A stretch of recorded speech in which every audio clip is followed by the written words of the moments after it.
கள்ளக்காதல் தான் அந்த சீரியலோட சப்ஜெக்டே. சரி, இங்க 2 பேர் இருக்காங்க, இங்க ஒருத்தர் இருக்காங்க. இவங்களுக்கு செட் ஆகலன்றதை தாண்டி இவங்களுக்கு ஒரு பிளாஷ்பேக் இருக்கு. அது கொஞ்சம் மொக்கையா இருந்தாலும் ரீசன். சோ இவங்களை விட்டுட்டு இங்க வந்து இவங்களை கல்யாணம் பண்ணிக்கிறாங்க. சரி, கல்யாணம் பண்ணிட்டாங்க, முடிஞ்சிருச்சு. இவங்க சந்தோஷமா இருக்கணும்ல, அதுவும் இல்ல. இப்போ இவங்க 2 பேர் இவங்க வீட்டுக்கு வந்துட்டாங்க. இல்ல, எனக்கு புரியல, நீ எதை நார்மலைஸ் பண்ண பாக்குற, இல்ல என்ன சொல்ல வர? இது ஒரு என்டர்டைன்மெண்ட்டுக்காக பாக்குறது, இதுக்கு நீ இவ்வளவு எல்லாம் யோசிப்பியான்னு கேட்டீங்கன்னா, ஒரு மூவின்றது 2.5 hours.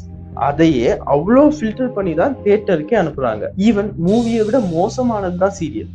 மூவின்றது 2.5 hours தான். அது நீ எப்படி பார்த்தாலும் சரி, எத்தனை வாட்டி பார்த்தாலும் சரி, 2.5 hours தான், ஒரே கதை தான். ஆனா சீரியல்ன்றது அப்படி இல்ல.